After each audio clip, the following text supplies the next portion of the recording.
All right, welcome back, guys. Ayahuasca round 2. If you tuned into the first one and you want to know what happens, the grand events, you're back for more. And if you have not watched the first half, go back and do that first, because we go through a lot of the basics of what ayahuasca is, kind of the basis of how the ceremonies were run. But today we're just going to go right into the second half of our journey. So we left off with telling you Wednesday was a nice chill day. Yes. And we had already done 2 ayahuasca ceremonies before that, which we kind of were getting into a little bit deeper in with the medicine. And I was fully on Wednesday. I was like, I'm good. I got everything I came for. I was like, this is it. I was like, I made it. Yes. I'm like, I'm good. Yeah, when we both had a really great Tuesday night, we're like, we got everything we asked for. We got the codes. We're good. We're good. Time to go. I'm healed. Right? But little did we know. It was time to clear out the dark. Yes. Yes. So, tell us, a little bit about Thursday, Law. What did we start? Oh, Thursday. Yeah, Thursday. It's a day Thursday was one of the most hardest moments of my friggin' life. Mine too. So, Thursday started with, we did 2 ceremonies on Thursday. I was going to say Sunday, I don't know why. Mm-hmm. The first one was Sapo, and Sapo is DMT. So, it's DMT release. It's the venom that gets taken from a Colorado toad, I think it's called, and it's extracted from its gills, sweat glands. Sweat glands, yeah. I don't think frogs have gills. It's like a fish. Well, it's the sweat glands. It's the sweat glands. But who discovered that? Who decided I'm going into the Amazon and gonna squeeze the sweat glands of this toad and then I'm gonna smoke it? I'm gonna smoke it. Who decided? It's all guidance. So, it is, to Lauren's point, it is all guidance. It's all knowledge coming from the source, coming from connection of people's guides, and trusting in that. So follow your guidance, people. That's just a little side note. So we take that, the secretions are extracted. So that first day, they put it in a beaker and they light it on fire and it becomes smoke. So I was already freaking out because I don't smoke anything. I don't know how to smoke. I don't like smoke. I think from my past video said that parts of my healing from my past was I grew up in a house that was just filled with cigarette smoke. So I have bad reactions to fire smoke, cooking smoke. I'm a horrible cook, so it smokes all the time. Triggers me right away. No smoke for smoke for Lauren. So I was like, what if I can't do it? I was like, oh God, I don't know what's gonna happen. Coleman, our unicorn friend who works at Arcana, was like, you're gonna be fine. I'm like, I'm not gonna be fine. I'm gonna die. And I'm gonna cough it all up. I'm not gonna go into anything. So no, I think you spent all night Wednesday night, all night YouTubing how to smoke. Yeah. Legit. How to properly inhale. People it's just like breathing. I'm like, I don't buy it. I don't buy that. The only time I've ever smoked is when was back in the day super drunk, smoking weed, and could handle it because I was blackout. You went to a different higher level version of yourself. Exactly, right? Exactly. So everybody is going into this. The ceremonies during the day, it started at I think 1 o'clock, was it? Or was it 11? 11 o'clock. It was at 11 o'clock. And 4 people go in at a time. So everyone else is just waiting outside. And for me, I was the last group to go in, obviously. I was the second to last person to go. So I just had all that time freaking out about what's going to happen. You hear people and their experiences inside. Some people were coming out just being most people were coming out just crying, tears, and being that was the best experience of my life. I just so much love, so much happiness, so much joy. I was like, all right, let's do this. This is awesome. I can handle the smoke, whatever. So we go into the temple. Our other friend who's there, Kelsey, was directly across from me, which was good because it was good to have her there. She's my best friend. I was just very supportive at that point. And the other people around us are going, the other 2. So I'm watching them light up the beaker. It fills with smoke, and it's a science experiment. It's literally this blowtorch flame. They're heating up the glass, and it just like fills with smoke, and then they put a straw on it, and you suck out of the straw and you inhale it all. So I crushed it, by the way. Crushed it. Took the whole beaker down. Me too. They asked me if I'd like been a smoker in a past life, of how like you're like you just sucked it down. Yeah. And I was like, Right. I don't know. Apparently it wasn't that bad. Yeah, exactly. So I describe it like how you describe someone going unconscious on a TV movie, like the black circle, like it just fades out and everyone around you gets slower and smaller and smaller and smaller, and then just turns like black. So that's what happens. Like, so smoke it and just immediately in 2 seconds you're down on the ground. And then for me, I'm like, oh, I'm about to go feel love. No, I friggin' died. Like, it was such a challenging experience for me. Everything went black. There was like white lines, and a huge noise. Like, it was just like so loud, and that's all I could hear. And I was coughing, and it was so uncomfortable. It was just loud. There was blackness. I felt like I was dying. I felt like I couldn't breathe. And then, like, thinking about them, I kind of relate the experience to maybe creation. Like, in my mind, I'm like, maybe that is what creation is. Like, creation starts with a sound. Like, the universe starts with, everything starts with a sound. So maybe that explosion of the lines, the darkness, the sound is what creation was, because I was dying, and I physically felt like I was dying. I was so uncomfortable. I literally thought I like defecated myself. I was like, oh man. I was like, oh, they're gonna have to clean up after me. I'm sorry. Like, I just died. The whole experience. I was shaking. Like, again, like I was shaking, and it wasn't enjoyable. Yeah, it 100% was not the blissful experience that other people got. But what did you ask for, right? Like, you give it your intentions. So that's a big part of that too, is what you get what you need. You get, and that's what you get. Every moment is divinely timed to be exactly what I need. And I know that moment, it tied into my ayahuasca ceremony that night as well. And it created the whole experience of the entire day. Because the medicines all work together as one.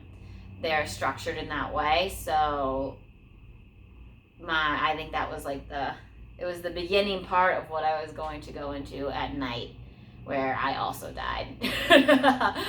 But you had asked for like an ego. Oh test, yeah, so right? my intention, I wanted the parts of me that I no longer needed to be shut away, and that's exactly what I got. Like shame, jealousy, whatever it might be. Part of me died that day, 1,000%, and it was my mind and my beliefs. It was the parts of me that hold me back in my life. And as I went into the ayahuasca ceremony that night, I was kind of out of it, still from Sapo. I was like, okay, that was just because it is what I wanted, but I was expecting something else going in just because of everyone coming out with like these blissful reactions. So then going into ayahuasca that night, I increased my dosage of the actual medicine. So I was going to do a full cup, and then Sapo, I was like, oh, nope, I'm good. So then I was like, and I talked to Coleman. He was like, just do the cup.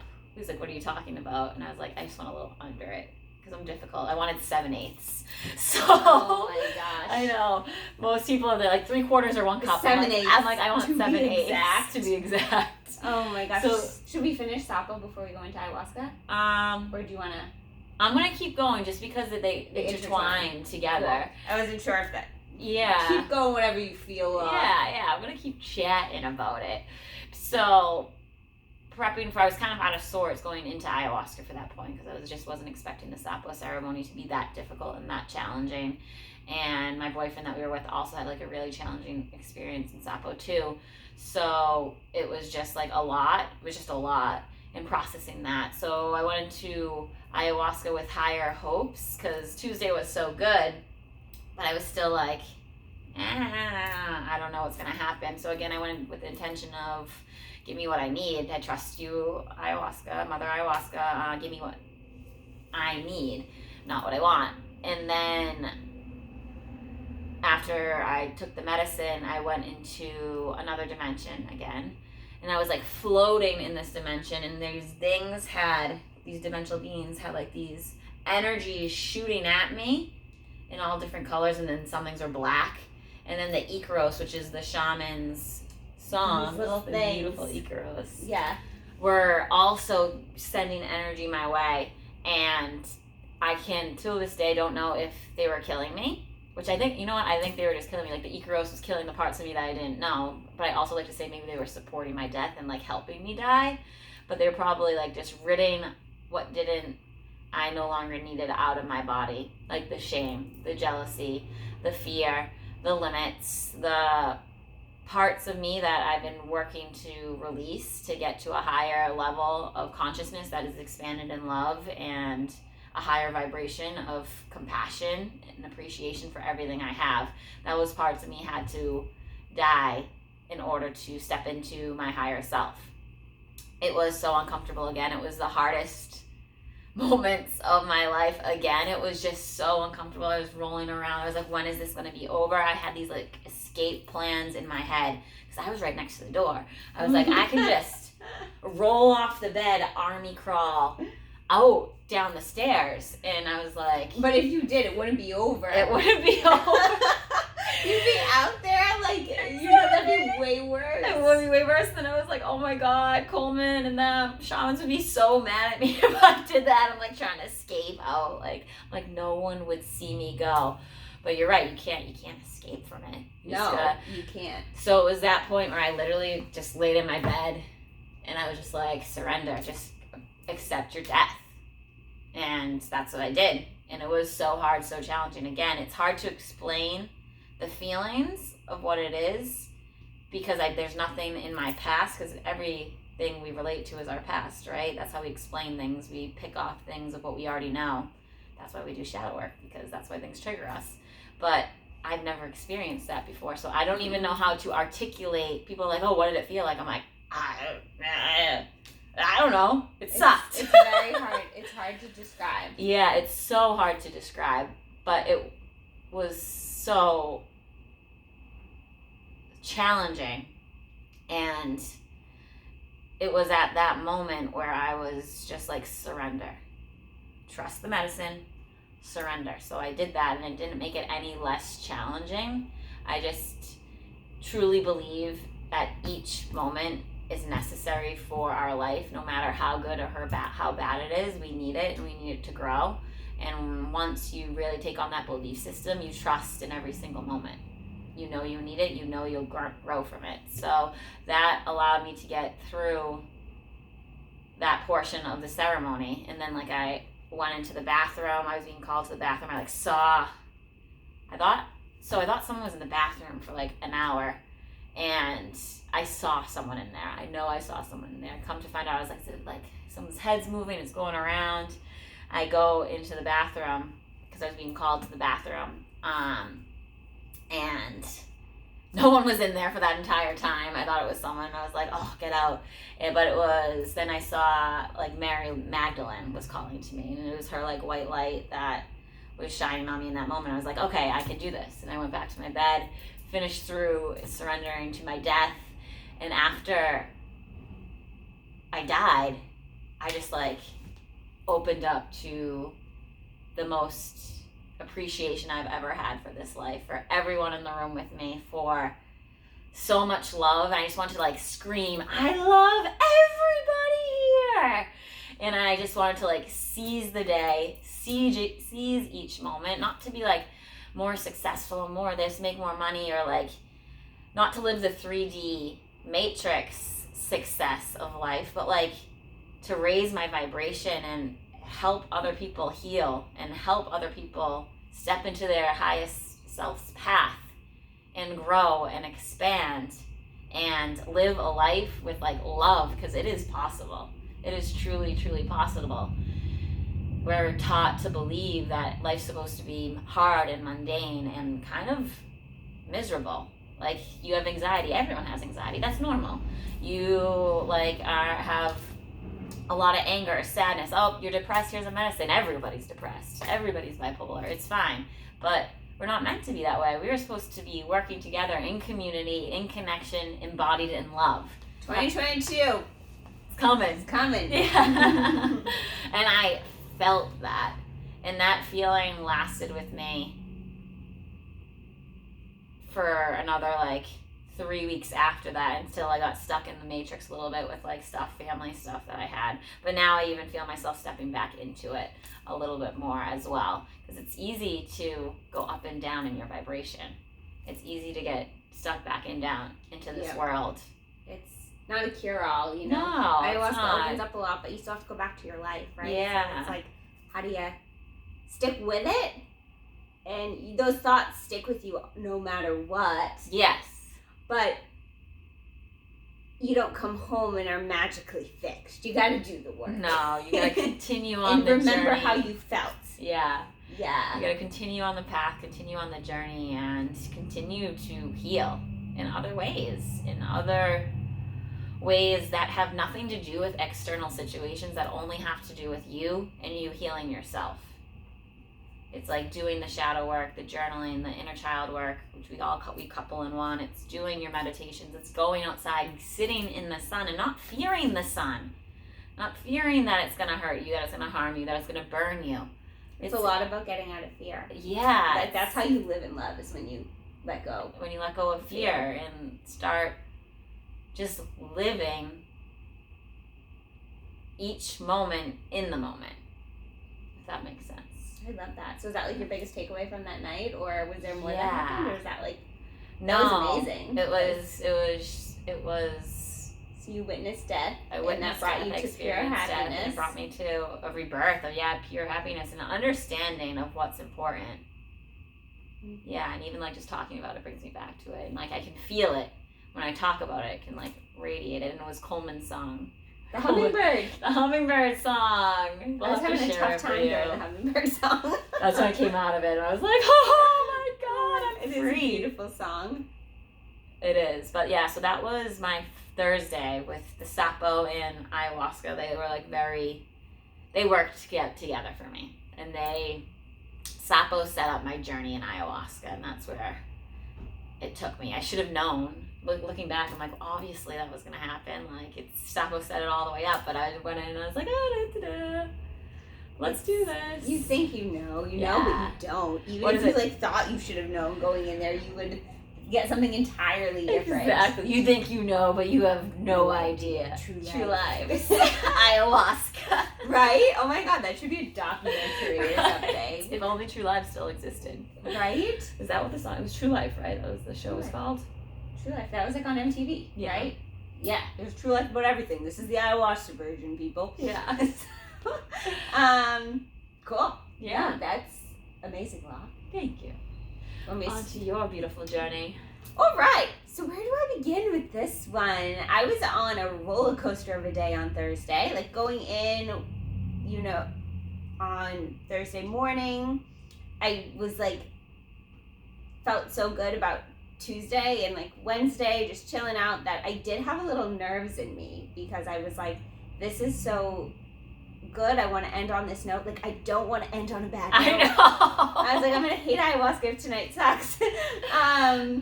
So everybody was nervous for the sapo ceremony. It's not one that you had to do or be a part of. Like, if you didn't have to do any of the ceremonies, right? But sapo was an addition.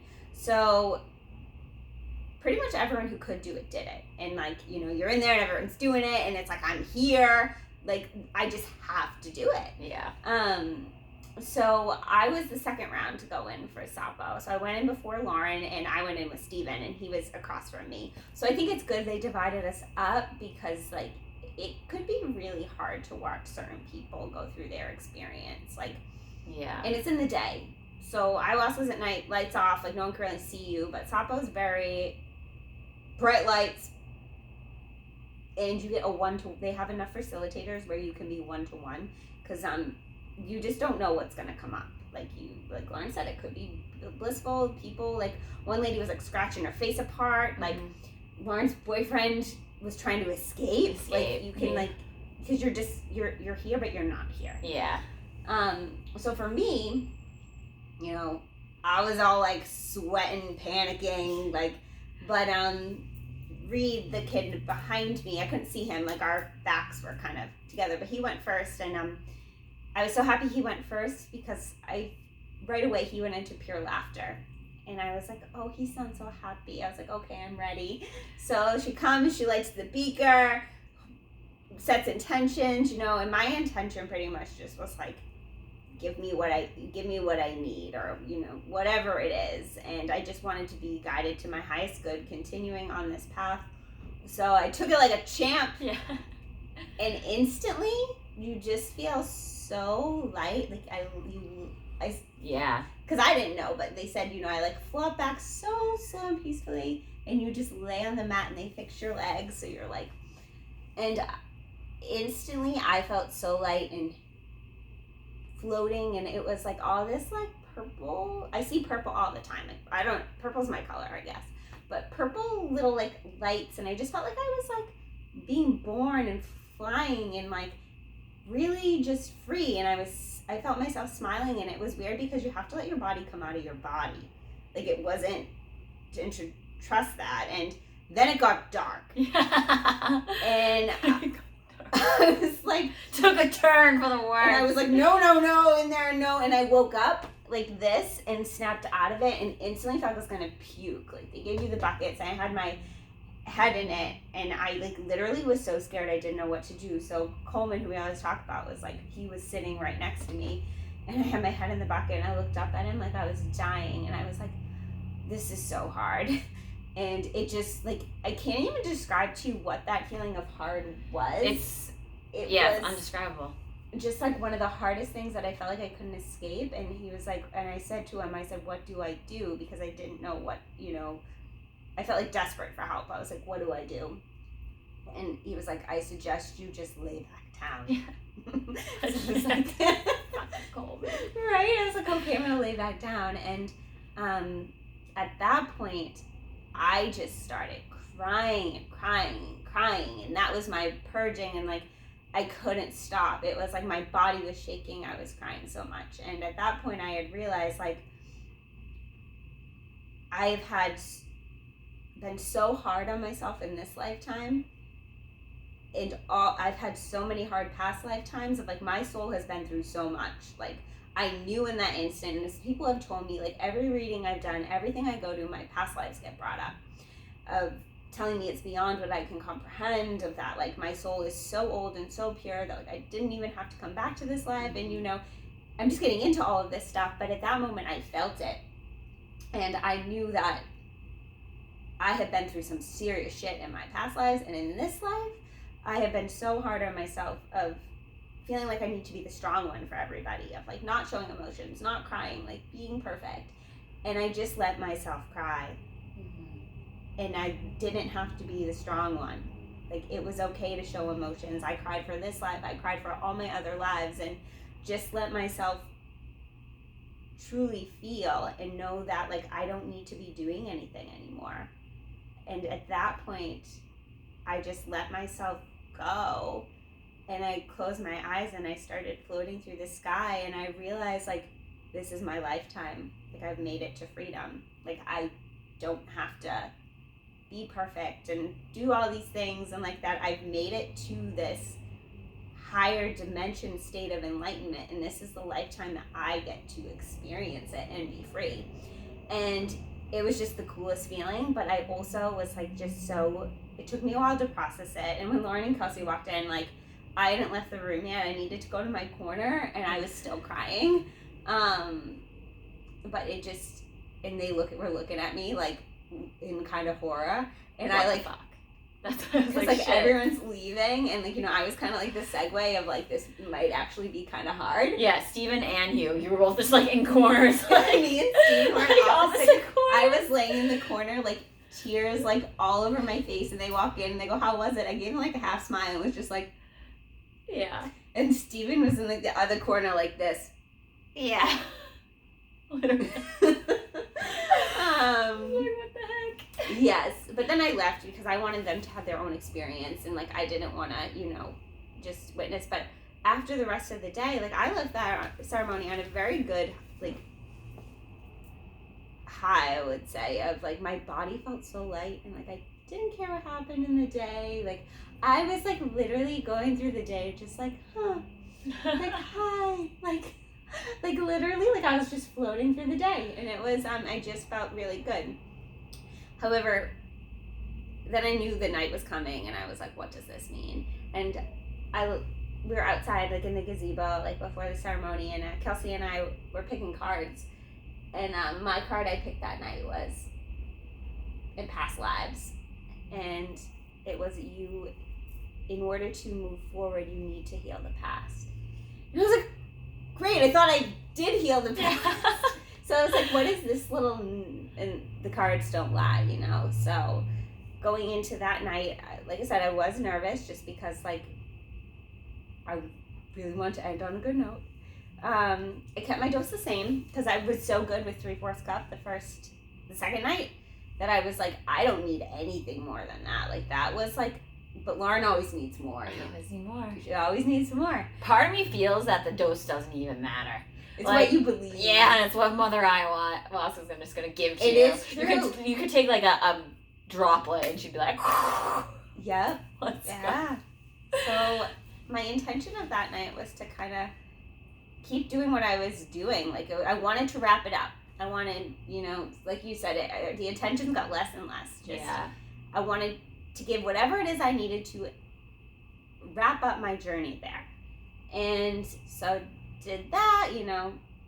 And my first half of the night wasn't too extreme. It wasn't anything crazy, but I did spend a lot of my night focusing on, the first half of my night focusing on the room, and I was focusing on activating all the codes in my head to help heal people, because a lot of people were having a really hard time at first.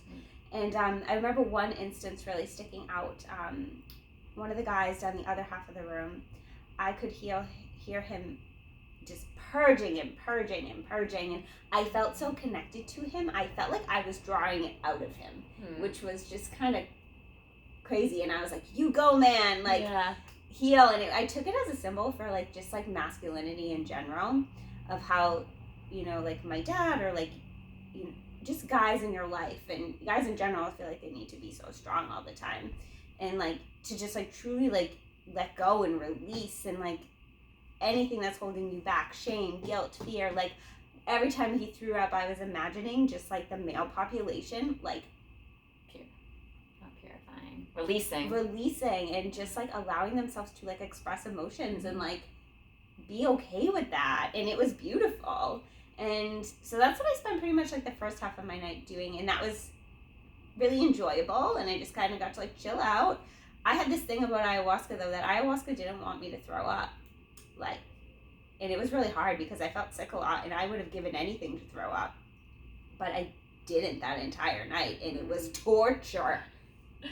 Yeah, it's torture when you don't. I did the first night. It's like, no, the second night I didn't, and then I felt really good, but the third night, this is where it all went downhill. I started to get taken back into this, like, web of my past lives, and I didn't want to be there, and I thought if I just turned to love, I could get out of it. So, because I started to get taken back to 3 different past lives. One was the most significant, was that I was an African-American slave, and I was in a cell, and I was just, like, waiting in the cell to die. And I was in there, like, and on my mat too, I was sitting like this in the corner, and that's how I was in the cell. And, like, chains, bugs, no food, just, like, sitting in there to rot, and it was very, very uncomfortable. And so I tried to come out of that one, and then I got taken back into one where I was a Jewish prisoner, and I was a little girl, and I had a sister, and, you know, we were just in another, like, cell again, and I was wearing, like, a little, like, white dress, and, like, it was very vivid. But that one I didn't really have to, like, live out, and I can kind of get out of it. And then I started to hear this crazy helicopter. It was like, vroom, vroom, vroom, and I was a helicopter pilot in, like, another life, and it was just a lot. So I tried to come out of those, and I just kept telling myself, like, love always wins. Love always wins, and I know it does. but the thing is, I wasn't fully surrendering to it because I didn't want to be in it. And I didn't know what else to do. And I wanted to ring my red flashlight, and I just was in the bucket, and it was terrible, and it was scary. And then, you know, by the end of the night, like, I got to a little bit of it, of, like, the African-American life, where I was taken out of the cell and was taken to my death. And I was ready to be hung. And then they, you know, kind of ended the night, and I still felt really bad. So they wrapped it up at the end of the night, and, you know, everyone else was pretty much coming out of it. And I woke up, and I was like, Steven was across from me, and he came over and gave me a hug. He's like, "You don't look good." I'm like, "I don't." That was like the worst thing ever. So the end of the night, everyone was talking, and I still didn't feel good. So I went back to the room, and I just knew I didn't want to be alone. I just had something in me that, like, I can't be alone. So Kelsey came back down with me, which we stayed together. And I knew she came on that trip with me for a reason, because without her that night, I don't think I would have survived that night. Obviously I would have, but, like, her there, like, yeah. So went back to the room, like, tried to throw up, like, thought if I laid down and, you know, ate a piece of fruit, it would go away. Nope, not even at all. Kelsey was up with me until 7 a.m. Well, I was up until 7 a.m., but Kelsey I made her sleep in my bed. We slept with the lights on. Because every time I closed my eyes, I went back into it. And the thing is that I didn't surrender, and ayahuasca wasn't done with me. It needed me to learn the lesson. It needed me to live the whole thing out. So at the end of the night, you know, Kelsey sat in the bathroom with me for like 2 hours, maybe, just like, and we were curled up, and she was like my mom. She was literally like hugging me like this, and I just needed somebody to know it was okay. But I needed to live out my death, and I needed to face it. And it was a really, really hard thing to do, like, to just soul contracts, and the person who hung me is the soul contract of this life. That just kind of, like, was really, really hard for me to see. And I didn't understand why, but once I lived out and saw who was hanging me, I, you know, kind of woke up the next morning, and I was like, how am I going to move on? How am I going to get past this? Yep. But I came to realize, you know, that my big messages of that night were kind of related to the Sapo too, right? Like, I went into Sapo experiencing all the lives, and knew my soul was sold, knew I've been hard on myself, that this is my life of freedom. I got a big slap in the face from ayahuasca to come to terms with how grateful I am for this life. Mm-hmm. Of stupid shit doesn't matter. Like, after I was literally, because when you're in this, you feel like you're in it. Yeah, you feel it. If somebody told me that, you know, I had a past life where I was like, you know, it would be very different. But I was like reliving this situation, and I was like literally like just so thankful. I'm like, there's a piece of fruit. I get to use a bathroom. Like, and I woke up feeling like shit about myself, because I'm like, I have taken everything for granted in this life. And I think it was just like, in this life, like, just so thankful and grateful and so full of love to be me, and that I have everything I need. Like, I don't need all this extravagant things, and and just to be grateful for the family that I do have, and, you know, that they brought me into this life. And so I think that was really what I needed to know, is like how far I've been, to know how much why I want freedom so much, and that, like, in this lifetime I need to be really grateful and live in love, and know that, like, it's all gonna be okay, and that, like, my parents brought me into this life because they wanted to give me that life of freedom, and it's healed some stuff with that too. So that was the gist of it. It was dark. It was hard. It sucked. I told Lauren, I said it was honestly the worst night of my life. Same. And I said, I'm never doing that again. So I said, both that night we go, I'm done. I'm never doing this again. But by Friday day, we're like, when do you want to go back? When are you going to come back? Because Friday was a fun day. It was.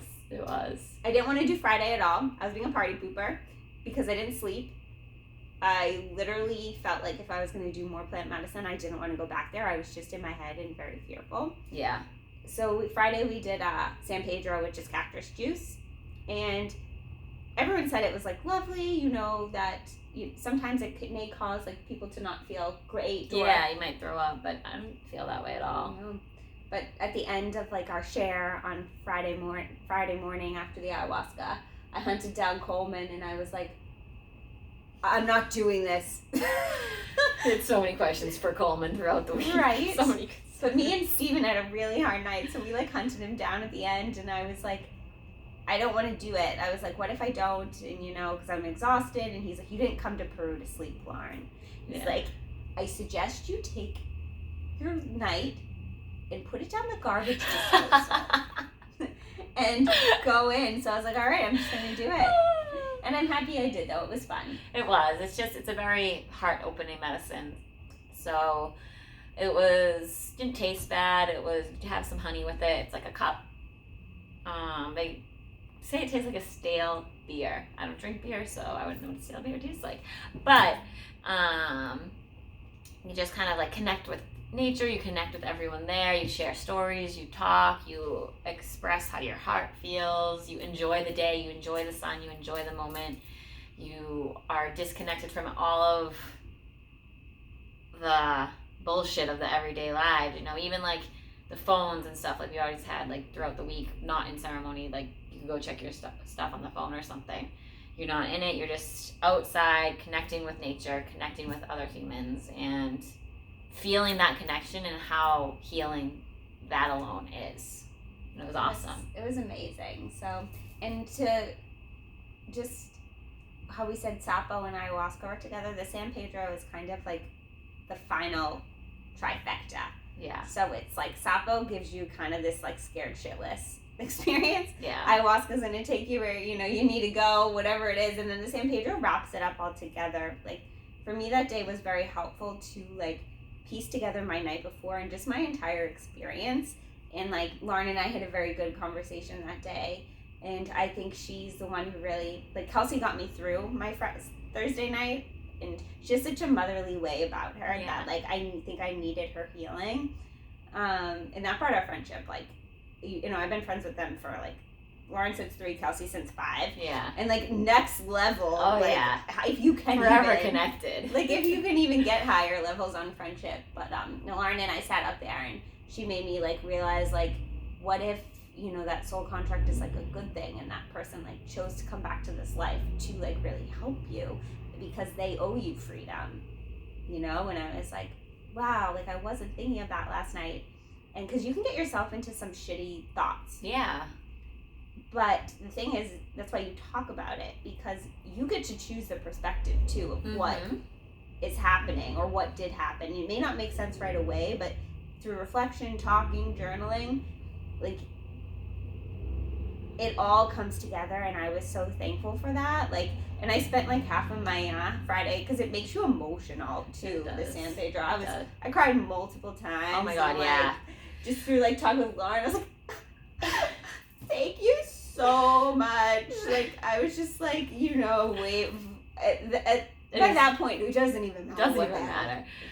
The woman who was running the ceremony, Fernanda, every time she talked, I'd just be like, start crying. I'm like, oh, Fernanda, you're an angel to this world. She really is. Like, she's just what they give everybody. But she ran it so well, and we just, you know, and it's kind of, I thought that was a little bit similar to, not entirely like mushrooms, but a little bit like just connection with nature. And I just want to like lay down and be like a part of like the earth. So that was pretty seeing cool. Visuals or anything like that, but it's like, so they say ayahuasca is like the grandmother with a stern hand who like hit you with something if you do something wrong, and San Pedro is like the grandfather gives you a nice big hug and takes you to cookies after.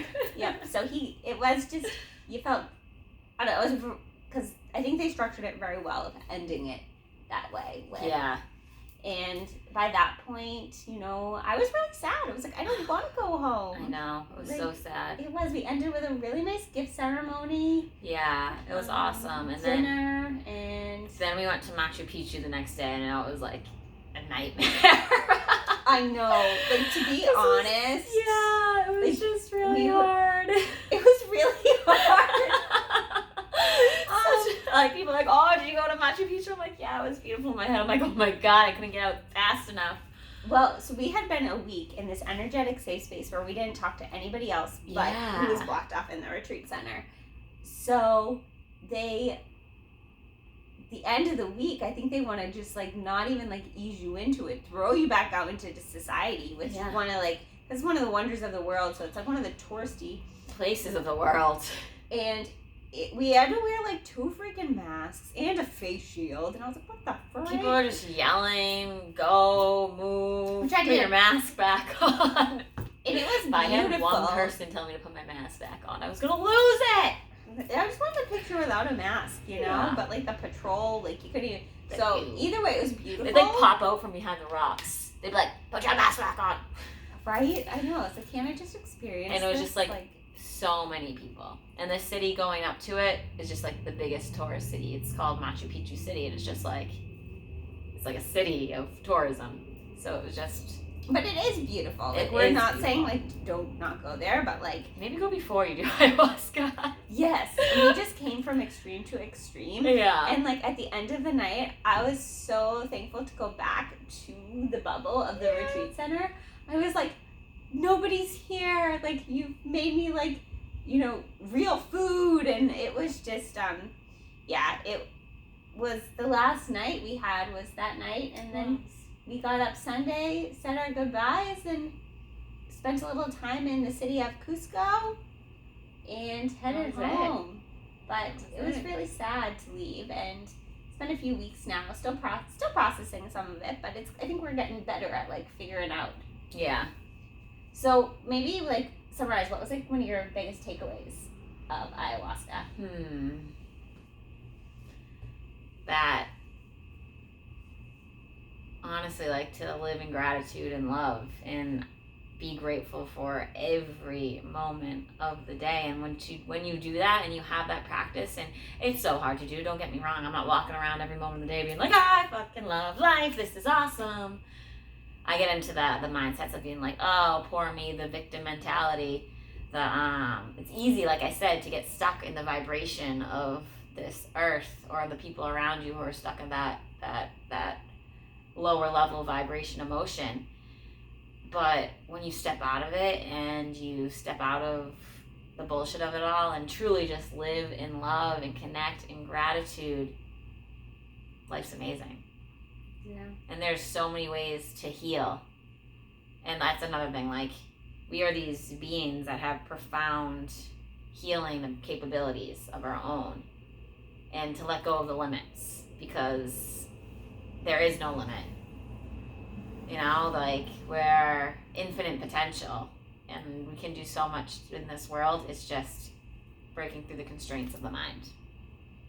I would agree with all of that. I was gonna start by saying my biggest takeaway was like just that there's so much more. Like I left feeling like just so expanded, like just connected. Yeah. And to things we can't even comprehend, and that's okay. Yes.